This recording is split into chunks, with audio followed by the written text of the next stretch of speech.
ہجرت کا چھٹا سال محرم کی 10 تاریخ کو سریہ محمد بن مسلمہ پیش آیا۔ رسول اللہ صلی اللہ علیہ وسلم نے حضرت محمد بن مسلمہ رضی اللہ عنہ کو 30 سواروں کے ساتھ ایک قبیلے کے پاس بھیجا، خرطہ۔ آپ صلی اللہ علیہ وسلم نے انہیں حکم دیا کہ اس قبیلے کو ہر طرف سے گھیر لو ان کو۔ چنانچہ اس فوجی دستے نے اس قبیلے کے اوپر حملہ کیا، چند لوگ قتل ہوئے اور باقی لوگ بھاگ گئے۔ ان کا مال غنیمت، ان کا مال وغیرہ مسلمانوں کے ہاتھ آ گیا۔ مال غنیمت میں ان کے اونٹ بکریاں ہاتھ آئے۔ 19 دن کے بعد فوجی یہ دستہ، یہ لشکر 19 دن کے بعد جس پر 9 محرم کو مدینہ واپس لوٹا۔ غزوہ بنی لحیان اور غزوہ غابہ۔ ہجرت کے چھٹے سال ربیع الاول کے مہینے میں نبی صلی اللہ علیہ وسلم اسفان نام کا ایک قبیلہ ہے، اس کے پاس نبی صلی اللہ علیہ وسلم نے بنی لحیان کی طرف 200 مجاہدوں کے ساتھ روانہ ہوئے۔ مدینے میں حضرت عبداللہ بن ام مکتوم رضی اللہ عنہ کو نائب بنایا۔ بنو لحیان کو جب معلوم ہوا کہ مسلمانوں کی فوج ان پر حملہ کرنے آ رہی ہے تو وہ لوگ گاؤں سے نکل کر بھاگ کو چلے گئے۔ پہاڑوں کے اوپر جا کر وہ لوگ چھپ لیے، پہاڑ کی چوٹیوں پر لوگ بھاگ کو چلے گئے، اوپر جا کر بھاگ کو چلے گئے، بیٹھ نہیں آئے۔ نبی صلی اللہ علیہ وسلم نے وہاں 2-3 دن ٹھہرے رہے اور واپس ہو گئے۔ اسی ماہ ربیع الاول کو غزوہ غابہ پیش آیا۔ اسی ماہ ربیع الاول کو دوسرا غزوہ پیش آیا۔ عیینہ بن حسن دھوکے سے غابہ نامی ایک جگہ پر نبی صلی اللہ علیہ وسلم کے 20 اونٹ لے چل جاتا۔ حضرت ابو ذر رضی اللہ عنہ پر حملہ کر ان کو بھی قتل کر دیتا۔ نبی صلی اللہ علیہ وسلم جاتے تھے مدینے کی طرف، الحدید نام کی جگہ ہے، وہاں کا نبی صلی اللہ علیہ وسلم رخ کیے، اس طرف جانے کا سوچا، اور آپ صلی اللہ علیہ وسلم کے ساتھ 500 یا 700 صحابہ تھے۔ تو اس کے بعد رسول اللہ صلی اللہ علیہ وسلم کی 10 اونٹنیاں حاصل ہوئی۔ تو اس راستے ایک آدمی آیا نبی صلی اللہ علیہ وسلم کے صحابہ کے ساتھ میں، نبی کے ساتھ میں دھوکہ دے کر نبی صلی اللہ علیہ وسلم کے 20 اونٹاں لے کر چلے گیا، ایک صحابی کو بھی قتل کر کو چلے گیا۔ تو نبی جس طرف گیا تھا اس طرف کا رخ کرے، تو نبی صلی اللہ علیہ وسلم کے ساتھ 500-700 صحابہ تھے، تو نبی صلی اللہ علیہ وسلم کے جو 20 اونٹیاں لے کر چلے گیا تھا اس میں سے 10 اونٹیاں مل گئے۔ ایک رات قیام فرمایا اور واپس ہوئے۔ اس کے بعد ماہ ربیع الاول میں سریہ عطاشہ پیش آیا، اور ربیع الاول میں سریہ ابو عبیدہ بن الجراح اور سریہ زید بن ثابت، یہ سب بہت سارے سریہ ہیں، یہ سب پیش آئے۔ اس سے پہلے بات آ گئی تھی سریہ اور غزوہ میں فرق کیا ہے۔ سریہ نبی صلی اللہ علیہ وسلم صحابہ کی جماعت کو بنا کر بھیجے، وہاں جاؤ، وہاں ضرورت ہے، وہاں دشمن ہمارے اوپر حملہ کرنے آ رہا ہے، یا پھر وہاں کے آنے جانے والے راستے کو تنگ کر رکھا ہے، یا راستے میں جانے والے مسافروں کا مال لوٹ رہا ہے، تو جا کر اس پر حملہ کرو۔ نبی جاتے نہیں، صحابہ کو بھیجتے۔ تو پھر جس جنگ میں نبی موجود نہ ہو، صحابہ کو بھیجے ہوں، اس کو بولتے سریہ۔ جس جنگ میں نبی خود موجود ہو اسے بولتے غزوہ۔ ابھی جو جتنے بھی یہ اب پڑھے جا رہی ہیں یہ سب غزوے نہیں ہیں، یہ سریہ ہے، نبی صلی اللہ علیہ وسلم لوگوں کو بھیجے ہیں۔ ایک غزوہ بنی لحیان، اس میں نبی صلی اللہ علیہ وسلم موجود تھے۔ فرق، نبی ہو جنگ میں تو اسے غزوہ، نبی نہیں ہے صحابہ کو بھیجے تو اسے بولتے سریہ۔ ایسے بہت سارے سریے پیش آئے۔ اس کے بعد صلح حدیبیہ۔ ہجرت کے چھٹے سال نبی صلی اللہ علیہ وسلم خواب دیکھتے۔ خواب کیا دیکھتے نبی صلی اللہ علیہ وسلم؟ کہ نبی صلی اللہ علیہ وسلم عمرے کو گئے، سر کا خواب دیکھتے، اور نبی صلی اللہ علیہ وسلم کے ساتھ صحابہ موجود ہے۔ نبی صلی اللہ علیہ وسلم عمرے سے فارغ ہو کر اپنا سر منڈا لیے، اور صحابہ بھی اپنا سر منڈا لیے، جانوراں ذبح کیے۔ ایسا نبی صلی اللہ علیہ وسلم عمرہ جیسا خواب دیکھتے۔ صبح کو نبی صلی اللہ علیہ وسلم صحابہ سے بولتی ہے، مجھے ایسا خواب پڑا ہوا بول کر بولتی۔ تو صحابہ رسول اللہ میں جنگی عمرے کو بول کر صحابہ تیاری کریں گے کو بولتی، شوق دکھاتی۔ صحابہ کو بہت خوشی ہوتی، جنگ ایسا کر بول کر تیاری کر لیں گے بول کو بولتی ہو۔ اسی میں اب جو لوگ مکے کے صحابہ تھے، مہاجرین وہاں سے آئے تھے مدینے کو، وہ لوگ ان کے اپنے گاؤں جاتی بول کر خوشی ہو رہی ان کو۔ مہاجرین صحابہ کو اپنا وطن مکہ مکرمہ اور وہاں کی گلیاں یاد آنے لگی، اور صحابہ کرام کے ذہنوں میں سوال کھٹک رہا تھا، بھئی ہمیں اب مکے کو جانا، میرے کو سوچ لیتی ہیں تو مکے کے لوگ کافر ہمارے کو آنے دیتی نہیں کی، تو روکتی نہیں کی، تو پرمیشن دیتی نہیں کی، تو ان کو وہ بات ذہن میں پیدا ہو رہی۔ نبی صلی اللہ علیہ وسلم نے عبداللہ بن ام مکتوم رضی اللہ عنہ کو مدینے میں اپنا نائب مقرر کیا، ذی القعدہ کی پہلی تاریخ تھی حج کے مہینوں میں سے. نبی صلی اللہ علیہ وسلم ذی القعدہ کی پہلی تاریخ کو غسل فرمایا اور لباس بدلا اور اپنی اونٹنی خصمہ پر سوار ہوئے.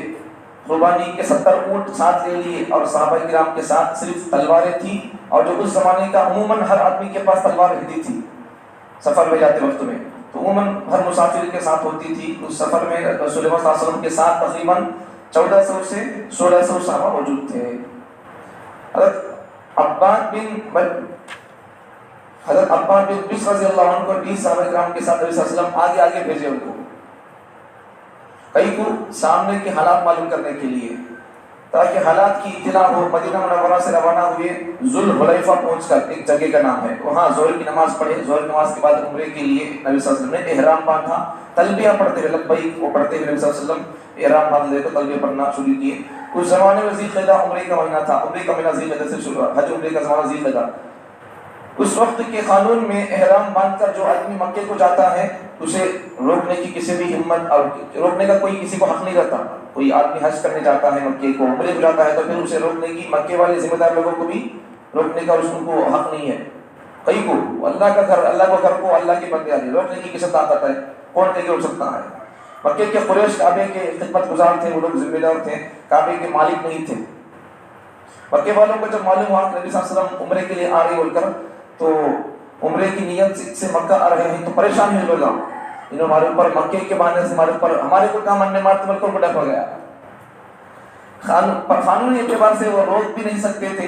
اب ان کو روکنا ہو تو کیا بول سکتی مسلمانوں کو؟ رکو آپ بول سکتی کیا؟ اور کئی کو آگے سکتی عمرہ کرنے آ رہی انہوں نے کہا روک سکتی ان کو، لیکن ان کو ڈر ہے ہمارے کیا تو مارتا تھی کیا کرو ان کو. انہیں خدشہ تھا کہیں عمرے کے بہانے مکے پر اپنی فوج سے حملہ نہ کر دے.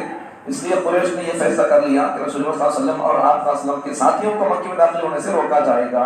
قریش نے دارالندوا میں ایک قسم کھائی، ان لوگوں نے اپنا حساب سے وہ لوگ میٹنگ کیے، مشورہ کیے مکے کے لوگ، اور قسم کھا لیے کہ مسلمانوں کا مکے میں آنے نہیں دینا ہوگا.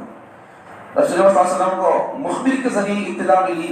ایک آدمی آ کر ان کو بتایا کہ مکے والوں نے تمہارے بارے میں قسم کھا لی، وہ لوگ کہ تمہارے مکے میں انٹر ہونے نہیں دیتے کہتے، عمرہ کرنے تمہارے نہیں دیتے کہتے بول کر مسلمانوں کا مکے میں داخل ہونے سے روک دینے کا ارادہ کیا ہے کافر لوگوں نے. اور وہ لوگ حملے کی تیاری بھی کر رہے تھے. ایک تو تمہارے مکے میں آنے دیتے نہیں دیتے عمرہ کرنے، دوسرا کیا ہے وہ لوگ تمہارے مرنے مارنے تیاریاں کر رہے ہیں. مسلمان لوگ ان کو مار رہے ہیں نہیں، انہوں اپنی بات کر رہے ہیں، سو اللہ کے گھر کو طواف کر رہے ہیں، عمرہ کر رہے ہیں، ان کا یہ ارادہ ہے. سو وہ لوگ کیا سوچ رہی ان کو آنے نہیں دینا اور پھر ہمیں ان کے لیے ان کے اوپر حملہ کرنا اور ہم تیاریاں کر رہے ہیں. رسول اللہ صلی اللہ علیہ وسلم نے نبی کو معلوم آئی کہ یہ کام، نبی صلی اللہ علیہ وسلم نے صحابہ سے مشورہ کیا کیا کریں گے، وہاں ہم کہاں دیتے نہیں کرتے کیا کریں گے. وہ تو نبی صلی اللہ علیہ وسلم صحابہ سے پوچھیں تو صحابہ حضرت ابوبکر رضی اللہ عنہ نے عرض کیا ہم کعبۃ اللہ کی زیارت نکلے نہیں، اگر کوئی ہمیں اس سے روکے گا تو ہم اس کو اپنے راستے سے ہٹا دیں گے. مطلب کیا ہے؟ ابوبکر کیا بول رہے رسول اللہ میں جائز ہو گئی عمرہ کرنے کے واسطے، انہوں بیچ میں ہمارے کو نہیں کرنا نہیں آنے دیتے، یہ سب بولے تو ہمیں راستے میں کچرا ہے تو کیا کرتی ٹھوکر مار دیتی ہے، ہمیں ٹھوکر مار کو ہٹا دیں گے. مطلب دیکھ لیں گے کیا ہوتا ہے کہ ہمیں لڑنے تو نہیں ہے، انہوں ہمارے اوپر آنے تو ہمیں کیا کرنا پڑتا، اس وقت میں دفاع کرنا پڑتا، راستے میں کچرا ہے تو کیا کرنا پڑتا ہے ہٹانا پڑتا ہے. تو وہی مطلب ہے ہمیشہ ظالم ہمارے اوپر حملہ کرتا ہے یا ظالم ہمارے اوپر مارتا ہے تو سبق ہمارے لیے مارنے باتوں کو خاموش نہ یہ نہیں ہے. نبی صلی اللہ علیہ وسلم نے سبق جہاں کرنا وہاں کیے، لیکن جہاں بدلہ لینا ہمارے نبی صلی اللہ علیہ وسلم بدلہ بھی لے کو ہے. تو ہر ہمیں دشمن کی پلان یہ ہے مار دو کو بول کر پھر صحابہ بھی کیا بول رہے جب بولو ہمارے کو ایسا بولے تو ہمیں بھی دیکھ لیں گے کو بولو. سارے صحابہ کرام نے اس رائے کو پسند کیا، ہمیں تو کسی کیا بولنا نہیں ہے، لیکن انہوں کیا تو بولے تو ہمیں دیکھ لیں گے کو بولو. عام راستے سے ہٹ کر مین جو راستہ تھا اسے ہٹ کر دوسرے راستے سے مدینے کو جانے کا سوچے. جاتے ہوئے حدیبیہ ایک جگہ ہے، کنویں کا نام ہے، کنویں پر پہنچے وہاں. تو وہاں پہنچنے کے بعد نبی صلی اللہ علیہ وسلم نے وہاں رکے. حدیبیہ مکے سے تقریباً 9 میل کے فاصلے پر ہے. حدیبیہ کا موجودہ نام شمسیہ ہے، پریزنٹ اس کا نام شمسیہ ہے وہ جگہ کا نام. رسول اللہ صلی اللہ علیہ وسلم نے خراش بن امیہ کو قریش کے پاس ایک صحابی کو مکے والوں کے پاس بھیجے بولنے کے لیے. کیا بول کر؟ وہاں ہمیں لڑنے واسطے نہیں، وہاں ہمیں عمرہ کرنے ہے، سو کو اتنا بول کرنے واسطے بھیجے ان کو. وہ لوگ کیا کریں نبی کے جو صحابی کہنے کیا ان کی جو مارنے کا پلان کرے ان کو انہوں بچ کو بچا لے بہت بڑا نہیں صحابی. بعد میں نبی صلی اللہ علیہ وسلم کیا کیے حضرت عثمان رضی اللہ عنہ کو سفیر بنا کر بھیجے مکے میں جا کر بات کر پاؤ. عثمان رضی اللہ عنہ گئے اور مکے کے سرداروں سے بات کی، پیغام سنایا کہ ہم عمرہ کرنے سو بھائی لڑنے واسطے نہیں ہے ہمیں. سنائی ان کو تو مکے کے لوگوں کو کیا کیے، انہیں اپنے پاس خطبی فیصلہ سنایا کہ بھائی ہمیں تمہیں عمرہ کرنے ہی بولتی تھی کہ ہمیں سوچ لے کو بولتے تمہارے کو پرمیشن میں دینا نہیں دینا کیا ہے بولتی، ذرا پڑھو کو روک لیتے ان کو، پھر جان دیتے نہیں ان کو. عثمان رضی اللہ عنہ کے اب ان کو روک لی مکے میں. عثمان رضی اللہ عنہ نبی کے جمعین ہو، روکنے کے بعد کیا ہو گیا، نبی اور نبی کے صحابہ مکے کے باہر تھے نہیں، نبی مکے سے 9 میل کے فاصلے پر 14-15 کلومیٹر دور پر تھے. تو وہاں تک کیا بات پھیل گئی، نبی کے جمعی عثمان رضی اللہ عنہ کو قاتل لوگ مار ڈالے کو، جھوٹی بات پھیل گئی، مارے تو نہیں لوگ اور جھوٹی بات پھیل گئی. ان کو روک لی خالی، انہوں کو کیا بولی نبی صاحب مکے کے لوگ تمہیں عمرہ کرنا چاہے تو کر لے کو جاؤ گا، ہمیں مسلمانوں کو تمہارے نبی کو آنے کی پرمیشن دیتے نہیں کو بولتی. انہوں نے کیا بولتی، انہوں عاشق رسول تھے، جب میرے آقا کو پرمیشن نہیں تو میں کیسا کرنا نہیں کر سکتا، ان کو پرمیشن دو میں انہوں سب دن کو کر لیتی کو بولتی نہیں کرتی ہوں. تو وہ لوگ جان دیتے ہیں ان کو نہیں بھائی تمہارے لیے کرنا ہے تو کر لو، چھوڑو چکے رہو بول کر ان کو روک لیتی ہیں. بات پھیل جاتی، چھوٹی بات پھیل جاتی. ماردالی کا کو بول کو نبی کے جمعی عثمان رضی اللہ عنہ کو بعد میں نبی صلی اللہ علیہ وسلم نے کیا صحابہ سے وعدہ لے لیتی بھائی ہمارے میرے جمعی میرے صحابی کو جو لوگ قتل کیے ہمیں ان کا بدلہ لیں گے بول کر نبی صلی اللہ علیہ وسلم لوگوں سے وعدہ لے لیتی، جان کا بدلہ لینا بول کر. تو جب نبی صلی اللہ علیہ وسلم لوگوں سے بیعت لے لیے، اسے بیعت رضوان بولتی، تو وہاں آیت نازل ہوگی.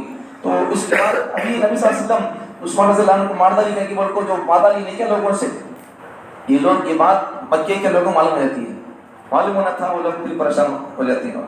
فوراً سہیل بن عمرو کو صلح کے لیے روانہ کیا. مسلمان لوگ اور پر کہاں مارنے آتی کا بول کو ایک آدمی کو بھیجے، سہیل بن عمرو کو بھیجے.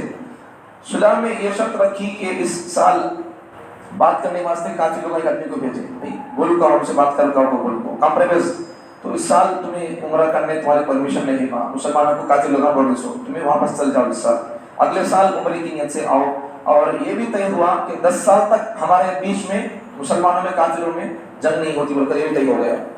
اس سال عمرہ نہیں کرنا، 10 سال تک جنگ نہیں ہوگی، یہ کمپرومائز کے اصول ان کے کافروں کے، جنگ نہیں کریں گے 10 سال تک جنگ نہیں کریں گے. اس کے علاوہ دوسری شرطیں بھی اسلام میں رکھی گئی تھی. ہمارا آدمی کون تو بھی کافر تمہارے پاس مسلمان کو آ گیا تو اسے واپس بھیج دینا مکے کو، تمہارا آدمی کون تو بھی مسلمان مکے کو آ گیا یا کافر آ گیا تو اسے واپس بھیجتے نہیں. سخت قانون عقل بھی اسے ایکسپٹ نہیں کرتی، ویسے عجیب و غریب قانون یہ لوگ بنائے تھے.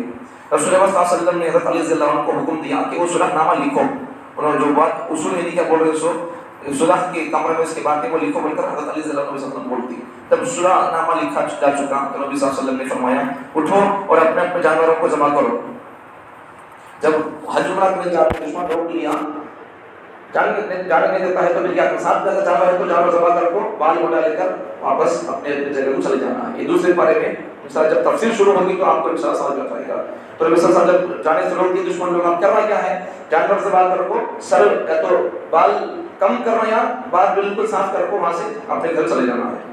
تو جب نبی صلی اللہ علیہ وسلم صحابہ کو بولے بھائی چلو اب جانے کی پرمیشن نہیں ہے اگلے سال کرنا بول کر بولے نہیں کہ چلو جائیے، جانور جو لائے ساتھ میں ہمیں اسے جمع کرنا ہے، بال منڈانا ہے بول کر بال منڈا کر بولے. صحابہ اب ان کے عجیب و غریب ان کے خانوں نہ بولے تو ان لوگوں کمپرومائز کے لیے صحابہ کو ان کی بات کافروں کی باتیں مانی دل نہیں ہو رہا ہے. تو بعد میں نبی صلی اللہ علیہ وسلم کیا میں بولے تو صحابہ بات سنتے نہیں تو بول کر پریشان ہوئے. بات صحابہ نبی کی بات نہیں سنے، نافرمانی کی ویسی بات نہیں ہے، وہ بات نبی کو پسند نہیں، پھر بھی کیا کریں چلو اب ذرا تھوڑی دیر کے لیے ایک سال کے میں دب گئے تو پھر آئندہ ہمارا یہ مکے کا راستہ ہمارے لیے آسان ہو جائے گا. نبی وہ سن کو خاموش سو، ورنہ یہ صلح نامہ نبی کو پسند نہیں ہے. تھوڑی دیر کے لیے نبی صلی اللہ علیہ وسلم برداشت کر لیا سو، لیکن صحابہ بھئی ہمیں اتنا کہیں کچھ اٹھنا سو، اتنا تک ہمیں یہ ہونا. نبی صلی اللہ علیہ وسلم صحابہ اور کافروں کی باتوں کے بارے میں ذرا یہ ہو رہے تھے. تو بعد میں نبی صلی اللہ علیہ وسلم صحابہ نافرمانی نہیں کی، ان کا ایک محبت کا جذبہ تھا. بعد میں نبی صلی اللہ علیہ وسلم کیا بھائی صحابہ سر منڈاؤ جانور ذبح کر تو نہیں کرے کیا کرنا، نبی صلی اللہ علیہ وسلم پریشان تھے.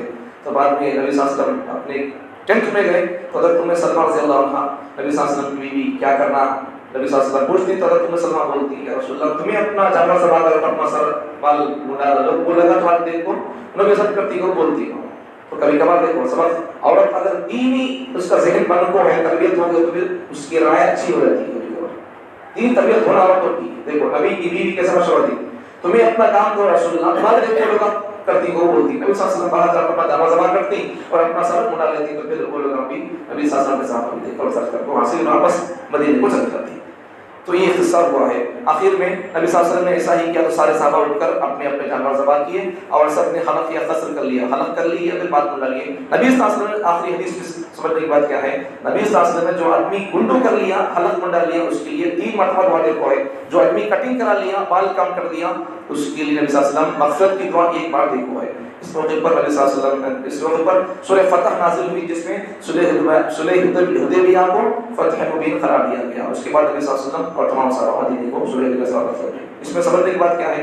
نبی صلی اللہ علیہ وسلم جو حدیث بولی نے کیا، گنڈو کرانے والے کے لیے، حلق کرنے والے 3 مرتبہ دعا، اور بال کٹانے والے کے لیے 1 مرتبہ دعا دے کر ہے. اس سے مراد پورے بال ایکول رہنا، پورے سر کے بال ایک ہی لیول کے ہیں تو اس کے لیے. اگر گنڈو کرا لیا، پورے بال ایک ہی ہے تو اس کے لیے نبی کی دعا 3 مرتبہ ہے، بخشش کی دعا. اگر پورے بال ایک ہی ہے، کٹنگ کرا لیا، پورے بال ایک رہنا، اس کے لیے نبی کی دعا 1 مرتبہ ہے. یہاں کٹ لے کو وہاں کٹ لے کو تھوڑے سے کرنا، اس کے لیے دعا نہیں ہے، اس کے تو نبی کی لعنت ہے. ٹھیک ہے، اب ہمارا ماحول معاشرہ اسی پر جی رہا ہے. اللہ تعالی ہم تمام کو نبی کی دعا لینے والا بننے کی توفیق عطا فرمائے.